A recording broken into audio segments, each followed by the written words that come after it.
Esta semana, el proyecto de ley sobre la frontera murió en la Cámara y en el Senado de los Estados Unidos. Y por lo menos en este año electoral no vamos a poder contar con una reforma de inmigración o al menos algo sobre la frontera. Muchos se preguntan si el remedio a la frontera es el desarrollo en América Latina que aliviaría el masivo éxodo de residentes. El Caribe y Suramérica y Centroamérica han sido fuentes de esa misma frontera. Hoy tenemos a un experto en la materia, que además es un economista y negociador internacional.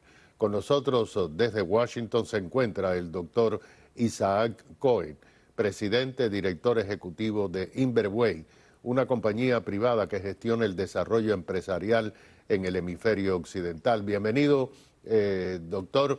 Y como ve, no tenemos ley. Y como ve, tenemos problemas en la frontera. Esta semana hasta 13 gobernadores se fueron allí a piquetear al presidente Biden en Eagle Pass.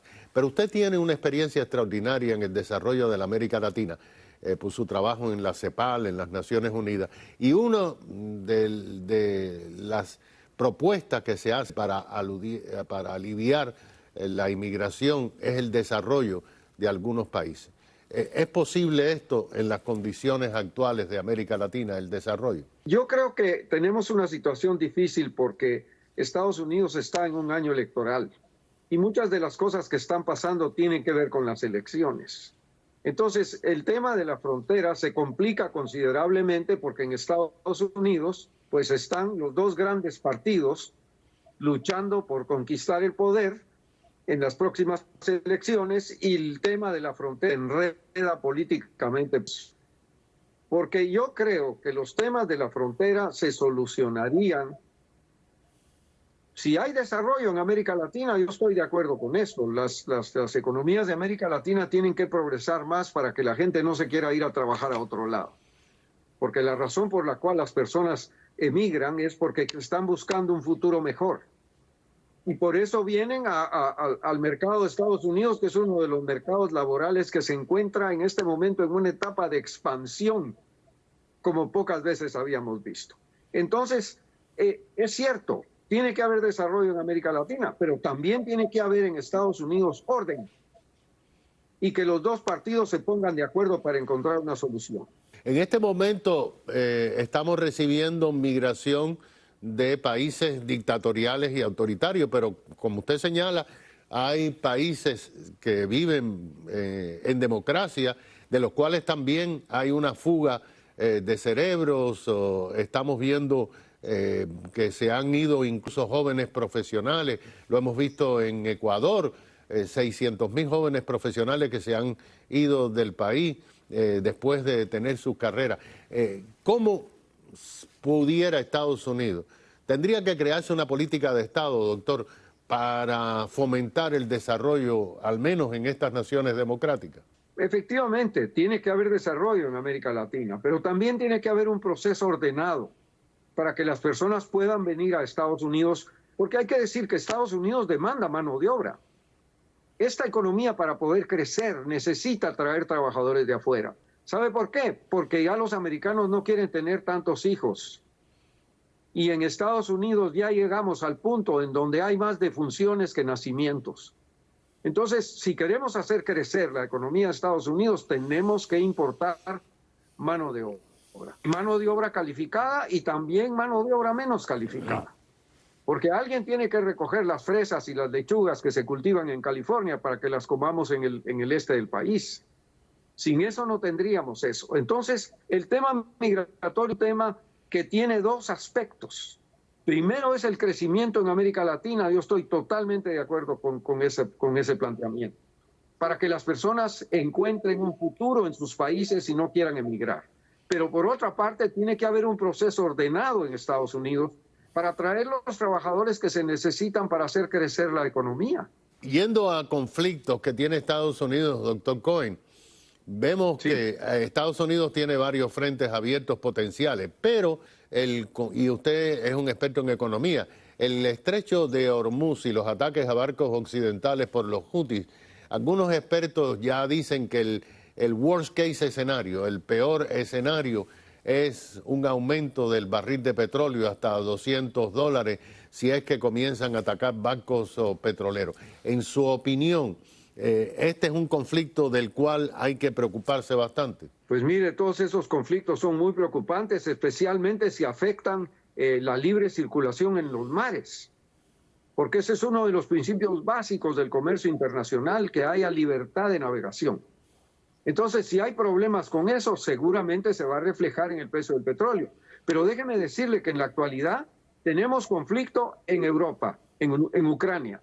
Tenemos conflicto en el Medio Oriente, en Gaza. Y tenemos conflictos en otras partes del mundo y el barril de petróleo no ha subido significativamente como pasaba antes. Y la razón por la cual eso es así es porque Estados Unidos se ha convertido en el principal productor de petróleo del mundo. Estamos en primer lugar en la producción de gas y de petróleo. Y eso significa de que si alguien quiere controlar la oferta petrolera para subir el precio, que es lo que pasaba antes, como lo hacía la Organización de Países Exportadores de Petróleo, tiene que preguntarle a Estados Unidos, porque Estados Unidos tiene una capacidad de producción que no la tiene nadie más. Entonces estamos en un mundo distinto. Pues mire, quisiera hablar de la economía de Estados Unidos, aprovechando que usted en Washington pues tiene todas las herramientas para estar midiendo. Los subsidios del gobierno federal han sido señalados como culpables de parte de la inflación. Actualmente Obamacare está subsidiando incluso a familias de media clase, 21 millones de americanos que tienen subsidios. Ahora, la pregunta es, en su opinión, doctor, ¿se pueden mantener estos tipos de subsidios sin seguir aumentando la deuda de los Estados Unidos?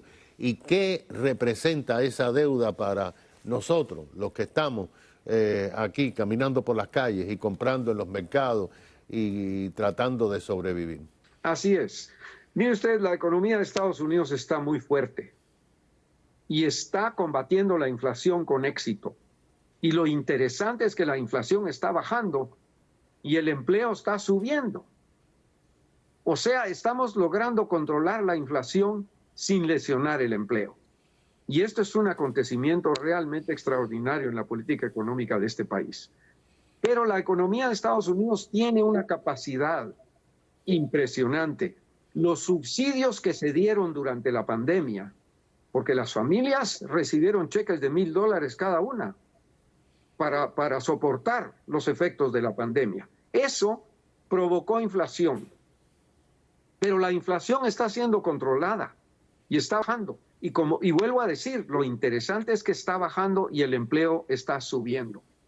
Solo en el mes de enero se lograron crear más de 350,000 empleos en la economía de Estados Unidos.